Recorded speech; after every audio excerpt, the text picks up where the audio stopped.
De l'Évangile de Jésus-Christ selon saint Luc, chapitre 16, versets 1 à 13. En ce temps-là, Jésus disait à ses disciples : « Un homme riche avait un gérant qui lui fut dénoncé comme dilapidant ses biens.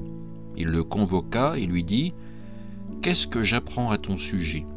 Rends-moi les comptes de ta gestion, car tu ne peux plus être mon gérant. » Le gérant se dit en lui-même : « Que vais-je faire ? Puisque mon maître me retire la gestion.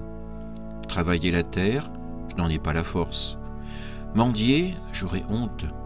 Je sais ce que je vais faire pour qu'une fois renvoyé de ma gérance, des gens m'accueillent chez eux. » Il fit alors venir un par un ceux qui avaient des dettes envers son maître.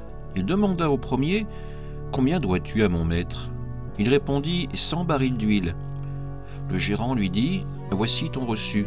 Vite, assis-toi et écris 50. » Puis il demanda à un autre : « Et toi, combien dois-tu » Il répondit : « 100 sacs de blé. » Le gérant lui dit : « Voici ton reçu, écris 80. » Le maître fit l'éloge de ce gérant malhonnête, car il avait agi avec habileté.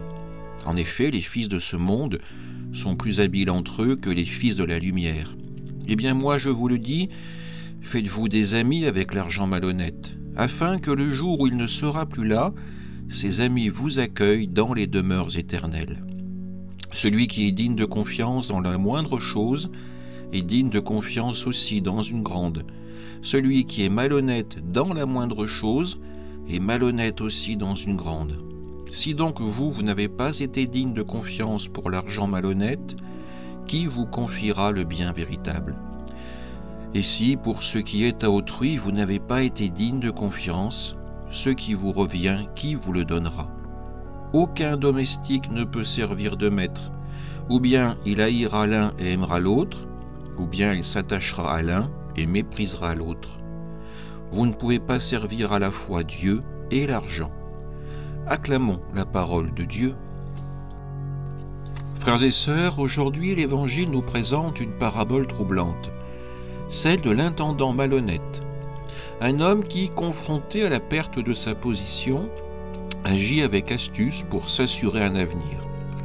Ce texte, à première vue déconcertant, nous invite à une réflexion profonde sur notre rapport à l'argent, à la cupidité et à la fidélité envers Dieu. Pour éclairer cette parabole, tournons-nous vers une réflexion de saint Augustin tirée de ses Confessions. Il y raconte le vol des poires commis dans sa jeunesse. Il écrit à ce sujet : « Ce n'était pas le fruit que je cherchais dans ce vol, mais le vol lui-même. Mon plaisir était dans le crime que je commettais avec une bande de complices. » Augustin nous montre que la cupidité n'est pas seulement un désir de possession matérielle, mais une inclination perverse du cœur qui trouve du plaisir dans le mal et l'injustice. Dans la parabole, l'intendant est dénoncé pour avoir dilapidé les biens de son maître. Face à la menace de perdre son poste, il agit avec une habileté surprenante. Il réduit les dettes des débiteurs de son maître, non par générosité, mais pour s'assurer leur faveur. Étonnamment, nous voyons le maître louer son astuce, mais pas son honnêteté.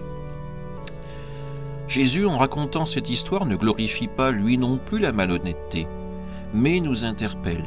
Si les fils de ce monde savent user d'intelligence pour leurs intérêts terrestres, combien plus devons-nous, fils de la lumière, employer notre énergie à servir les desseins de Dieu ? L'intendant est un miroir de nos propres tentations. Comme lui, nous pouvons être séduits par l'argent malhonnête, c'est-à-dire par les richesses de ce monde qui promettent sécurité et pouvoir, mais qui en réalité nous détournent de Dieu. Saint Augustin, dans sa réflexion, nous aide à comprendre que la cupidité n'est pas seulement une question d'argent, mais une disposition intérieure qui nous pousse à chercher le plaisir dans ce qui est contraire à la volonté de Dieu. L'intendant, comme le jeune Augustin, agit pour son propre intérêt, sans égard ni pour la justice, ni pour la vérité. Jésus nous donne alors un enseignement qui est clair. Celui qui est digne de confiance dans la moindre chose est digne de confiance aussi dans une grande.